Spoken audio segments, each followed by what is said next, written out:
뉴스 탑10 시작합니다. 자, 오늘 뉴스 탑10 팀이 고른 오늘의 1위, 2위 소식 어떤 내용인지 확인해 보시죠.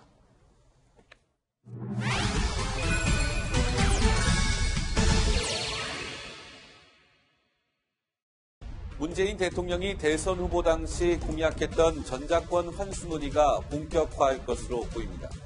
국정기획자문위는 국방부에 전작권 환수를 위한 구체적인 로드맵을 만들어달라고 주문했습니다. 오늘의 뉴스톱10 1위로 선정했습니다. 이 문재인 정부는 책임 국방, 또 유능한 안보를 국민들께 약속한 바가 있습니다.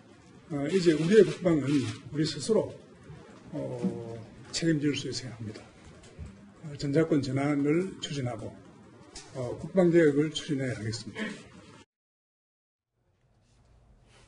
네, 오늘의 1위, 2위 소식입니다. 문재인 대통령이 전시작전 통제권 조기 환수를 추진하겠다고 밝혔습니다.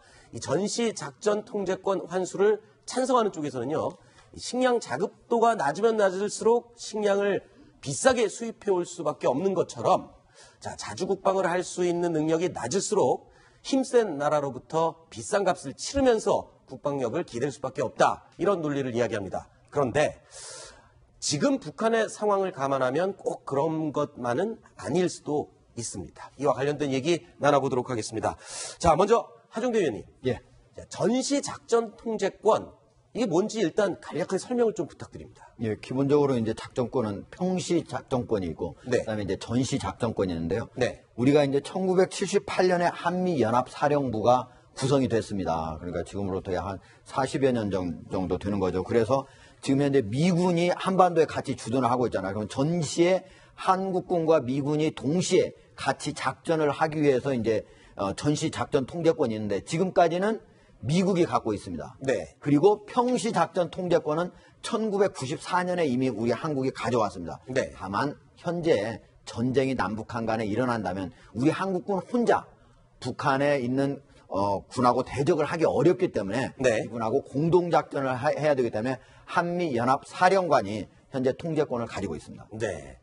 자, 과거 정권에도요, 이 전시작전 통제권을 환수하기 위한 여러 번의 노력이 정권마다 있지 않았습니까? 그런데 그렇죠. 계속 미뤄져 왔는데 그 과정, 지금은 어느 상태로 되어 있는 거죠? 예, 전시 작전권을 처음으로 이제 가져오려고 했던 대통령은 노무현 대통령입니다. 네. 노무현 대통령 말기에 5년 뒤에는 우리가 즉 2012년에는 가져오자 하고 이제 얘기를 나눴습니다. 그런데 정권이 바뀌어 이제 보수 정권으로 바뀐 다음에 이명박 정부가 들어서자 2010년에 2년 뒤에 가져올 거를 2015년까지 이제 연기를 해놨습니다.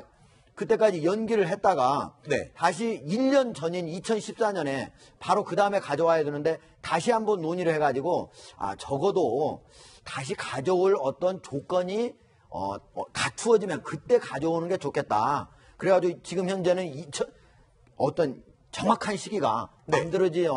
결정되지 않아서 2020년대 초중반 이때로 네. 지금 현재 보고 있습니다. 네, 그러니까 노무현 대통령 정권에서부터 전시작전 통제권을 환수하기 위한 노력이 시작이 됐고, 자, 이명박 정부 거치면서 한 번 연기가 되고요. 또 박근혜 정부를 거치면서 무기한으로 연기가 된 거죠. 무기한이라고 하지만 2020년에서 2025년 사이라고 알려져 있죠. 네, 그러니까 박근혜 정부에서는 기간을 못 박지 않고 네. 조건에 기반한 전작권 환수라고 이제 얘기를 했습니다. 네. 그러니까 우리가 얘기하는 그 삼축 체제, KMD, 킬체인, KMPR 이 세 가지가 어느 정도 이렇게 갖춰진 상태에서 네.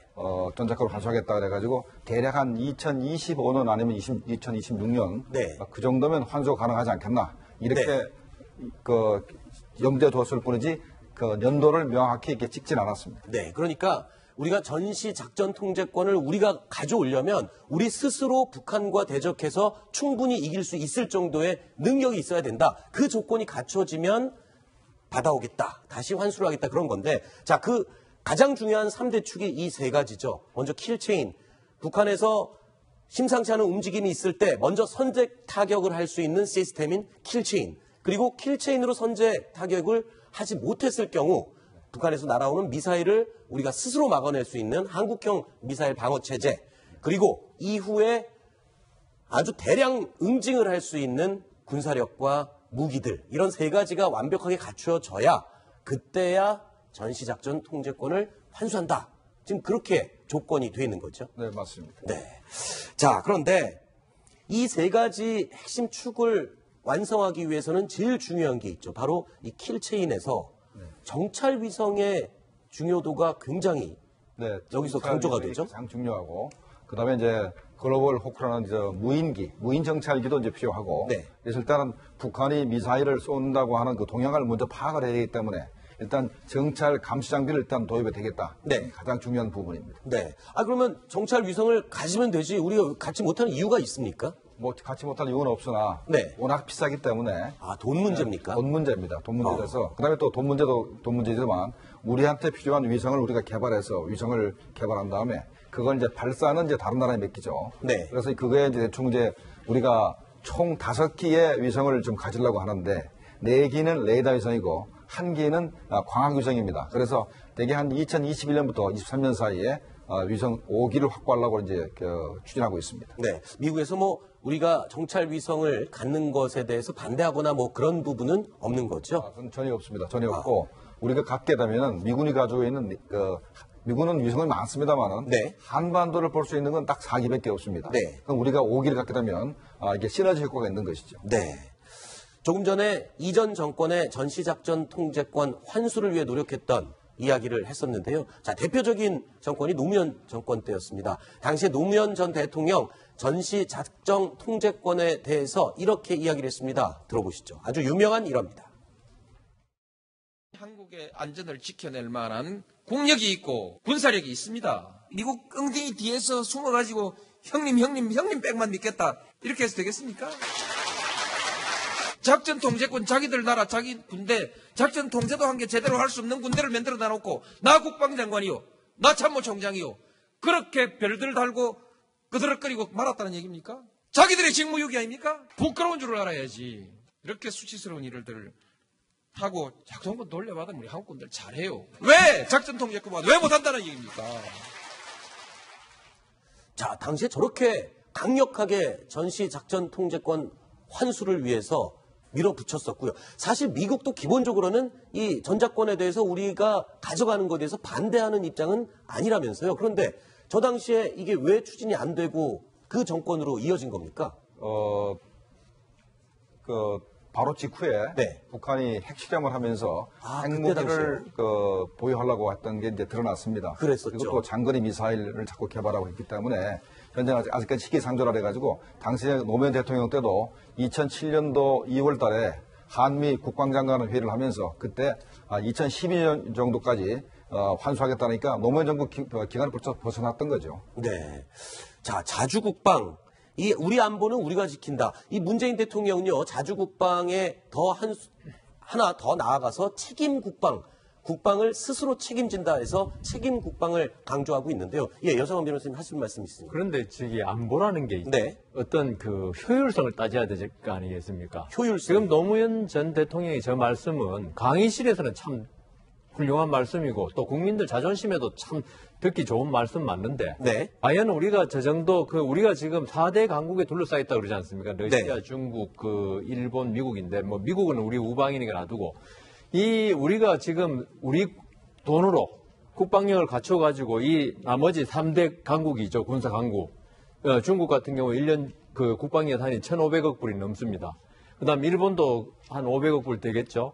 이런 나라하고 분쟁이 생겼을 때 어떻게 우리가 지금 우리 독자적인 국방력 가지고 이들과 분쟁을 해결하겠습니까? 네. 그러니까 자존심을 세워주는 면에서는 참 좋지만은 이게 그러면 그 국방 예산이라는 게 결국은 어디서 나옵니까 그게?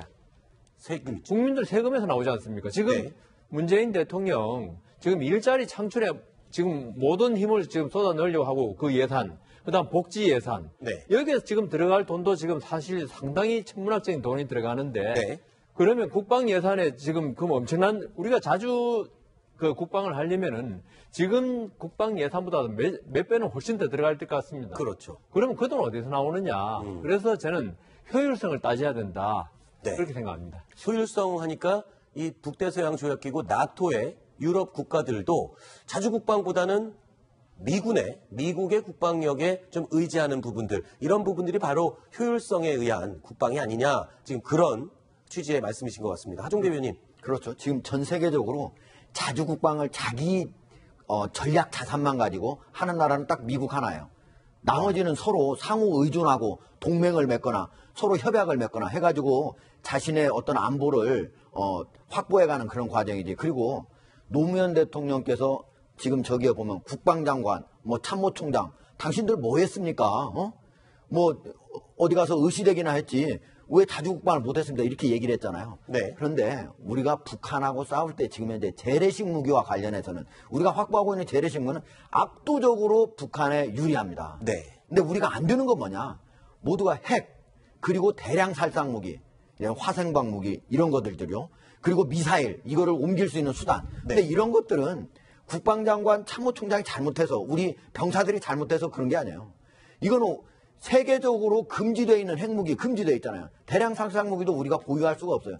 전체적으로 우리 대통령 오히려 노무현 대통령한테 물어야죠. 왜 그게 안 됐습니까? 이렇게. 왜 당신은 왜 그거에 대해서 어떻게 해결하려고 하고 있습니까? 그거를 아랫사람들한테 책임을 지운다는 것 자체가 모순입니다. 네. 자, 그리고 일단은 뭐 지금 현재 이 시점 기준으로 할 때는 찬반 양론이 있을 수 있지만 사실 전시작전 통제권은 주권 국가로서 당연히 마땅히 우리가 가져와야 될, 장기적으로 볼 때는, 궁극적으로 볼 때는 가져와야 될 그러한 권리 아니겠습니까? 권한 아니겠습니까? 그러니까 노무현 대통령이 이제 전작권 환수를 이제 시작했지만 이명박 정부도 박근혜 정부도 부인하지 않았습니다. 네. 다만 시기적으로 현재 여건이 불비하기 때문에 여건만 되면 이제 가져오겠다 이런 입장이고 또 이제 전작권을 환수한다 하더라도 한미 동맹이 깨지는 것도 아니고 네. 미군이 또 출선한 것도 아니고 그리고 그다음에 한미 연합사를 대체할 만한 그런 다른 기구를 이제 구성하려고 이제 노력하고 있습니다. 네. 근데 이제 장단점이 다 있는데 네. 만약에 한미 연합사가 존속을 해가지고 전시작전권을 주한미군 사령한테 주면은 북한이 도발하면은 자동적으로 미군이 전쟁에 개입하기 때문에 네. 태평양 일본에 있는 주일미군이라든가 태평양에 전개되어 있는 미군이 한국에 들어오는 게 자동으로 들어오게 됩니다. 아, 그러면은 만약에 전시작전 통제권을 우리가 완전히 환수를 했을 때 북한과의 어떤 전쟁이 발생했다. 그러면은 미군의 자동 개입은 작동하지 않게 되는 겁니까? 그런 건 아닌데 우리가 의심을 하는 거죠. 아, 자동으로 개입했으면 좋겠지만 미국이 뒤로 빠지든가 아니면 미국 의회에서 한국의 참전을 결론을 내릴 때까지 대규모 증오는 없을 수도 있기 때문에 아하. 그래서 우리가 약간 의심하는 것이지 꼭 그렇게 미군이 참전하지 않는다는 것은 아닙니다. 그 부분은 한미 동맹 예. 강화로 해결될 수 있는 아니요, 부분이지 않습니까? 지금 한미 상호 방위 조약이 있지 않습니까? 그렇죠.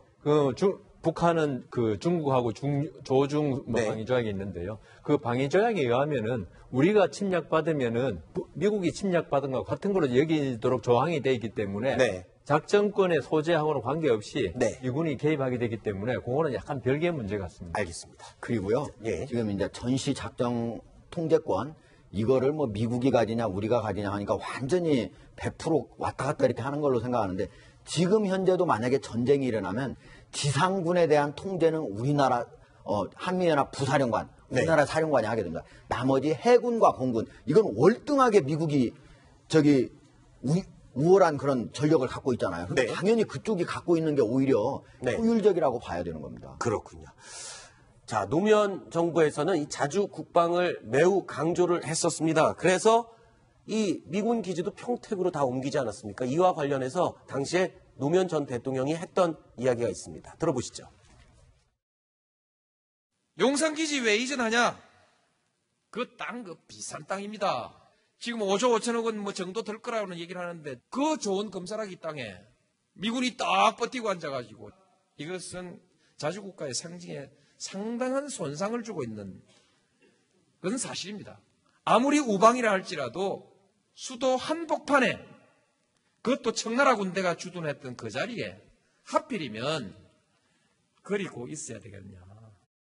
김정봉 교수님, 저 당시에 평택 기지 이전하면서 비용이 얼마나 들었었죠? 네, 총 비용이 한 16조 몇천억이 들었고 네. 그중에서 우리가 한 절반 정도 조금 넘게 네. 우리가 이제 부담을 했는데 원래는 만약에 대통령께서 저렇게 말씀 안 하셨으면 네. 이전 비용을 미군이 다 내야지 막 합리적인데 저렇게 말씀하시는 바람에 우리가 한 60% 정도 낸 것 같네요. 그렇죠. 그러니까 우리가 먼저 이전을 하겠다라고 제시를 하는 바람에 우리가 비용을 좀 많이 지불한 그런 경우였죠. 그렇죠. 예. 왜냐하면 북한이 장사정포를 사거리를 점차 늘리면서 네. 미군이 만약에 용산에 있게 되면은 그 사정거리 범위 안에 있는 거거든요. 그렇죠. 그렇기 때문에 그것을 벗어나고자 하고 있었던 차인데 노무현 대통령이 나가라고 하니까 미국 쪽에서는 잘 됐다 이렇게 생각을 하죠. 그리고 비용도 같이 한국 정부에 요구할 수 있는 근거가 생기게 된 거죠. 네. 그다음에 또 하나는 이제 우리나라에 그 미군들이 자꾸 근무를 안 하려고 합니다. 왜냐하면 네. 생활 여건이 열악하기 때문에.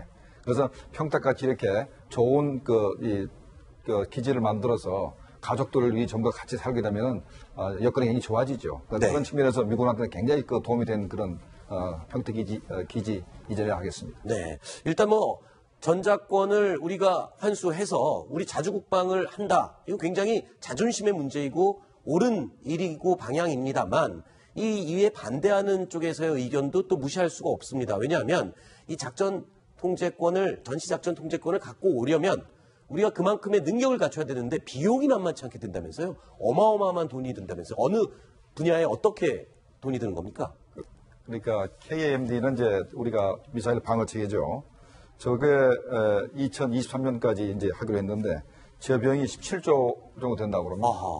그다음에 이제 북한이 현재 다연장 로켓포를 전방에 서울을 목표로 해가지고 이제 배치하고 있는데 그거를 우리가 부실 수 있는 구룡이라든가 아니면 천무 같은 그런 미사일을 추가로 만들어야 되기 때문에 그게 한 3조 원 들고 그다음에 이제 4세대 잠수함 현재 3,000톤급 9척을 현재 건조 중에 있습니다. 네. 그다음에 이지스함을 추가 도입했는데 10조 원. 그다음에 FX 사업을 하기 위해서 한 25조. 그다음에 정찰위성 무인 정찰기 10조 원. 이래서 핵심 무기가 한 65조 원 든다는데 네. 전 어차피 전작권 환수 안 하더라도 대부분 다 들어갈 돈인데 저 비용을 갖다가 빨리 당겨서 이제 이렇게 확충을 자금을 마련해서 이제 전작권 환수 기간을 앞당기겠다 이런 뜻인 것 같습니다. 네. 이 자주국방, 책임국방을 위해서 우리가 스스로 도입해야 되는 무기 비용을 우리가 다 지불하는 것보단 미국이 이미 가지고 있는 그 전략 자산들 이런 것들을 좀 같이 이용하는 이게 효율성의 문제 아니겠습니까? 그렇게 얘기하는 사람들도 있어요. 그런데 지금 현재 우리가 쓴 65조는 어차피 전작권 환수 시기의 문제지. 네. 시기는 어차피 저 돈은 다 들어갈 돈입니다. 어차피 써야 될 돈입니다. 원래 그 계획이 다 있는 것입니다. 네. 자, 그러면 우리는 어떤 계획을 세우고 있는지 이 예산으로 이게 가능한지 그 부분을 좀 여쭤보고 싶은데요. 이 정도면 그러면 충분한 겁니까? 아까 어차피 써야 될 돈이라고 하셨는데 저 정도 쓰면 지금 우리가 2025년까지 확충할 무기들이 현재 무기들을 개선해 보니까 저 정도 된다는 얘기고 네. 현재 국방 예산이 현재 저기 나왔습니다. 한 40조 되는데 네. 저거로는 저렇게 시간에 맞춰서 할 수가 없으니까 현재 문재인 정부에서는 매년 한 8% 정도 국방 예산을 이렇게 확충하겠다. 증액시키겠다. 이런 계획이 있습니다. 미국은 국방 예산이 어느 정도 소요가 되고 있습니까? 미국은 우리 전체 예산의 2배 정도 되는 네. 국방 예산이 한 600조 되고 네. 그다음에 우주 개발 예산까지 합치면 연간 한 1,000조 원 된다고 합니다. 그렇군요. 자, 일단 여기 계신 분들 아까 의원 잠깐 말씀을 피력을 해주시긴 하셨는데 어떻게 전작권 환수 이거를 어차피 2020년대에 들어서면 환수할 거긴 하지만 이걸 또 시기를 더 앞당기겠다. 이게 지금 문재인 대통령의 입장이거든요. 자, 환수 시기를 앞당기는 부분에 대해서는 어떻게 보십니까? 시기가 아까 우리 김정문 교수님 말씀하셨지만은 시기가 중요한 게 아니고 네. 우리가 우리 스스로를 지킬 수 있는 힘이 갖춰질 때 전작권 환수가 돼야지 이게 어떤 무리가 없는 거고요. 근데 저는 이걸 보면서 우리 조선시대 인조임금시대 때 청나라와 그 침략에 대비해서 그 주전파와 주화파가 대립하고 있었거든요. 네. 주전파, 그러니까 청나라가 한번 붙자는 거예요, 전쟁. 여기는 소건시원해. 대의 명분도 있고 명나라가 참 공자의 나라인데 이러면서. 근데 주화파들은 청나라가 보통 우리 진다. 네. 아니면 우리 국민들이 엄청난 고통을 당한다. 그러니까 돈이 들더라도 자존심 살리겠냐. 네. 국민적 합의가 가장 중요하다고 봅니다. 이 자주국방 강조하는 어떤 분들은 이런 예를 들더라고요. 임진왜란, 병자호란 모두 명나라, 청나라의 군사력을 의지했기 때문에 그렇게 침략을 받았던 거다. 우리가 스스로 힘을 기울이고 스스로 방어할 수 있는 능력이 있어야 된다. 이렇게 비유를 하거든요. 그런 이제 우리 군의 내부에서도 전작권 환수 자체에 대해서 반대하는 사람은 없습니다. 네. 다만 시기의 문제인데 문재인 정부는 조금 땡기겠다. 네. 그게 차이가 있는 것입니다. 네, 알겠습니다.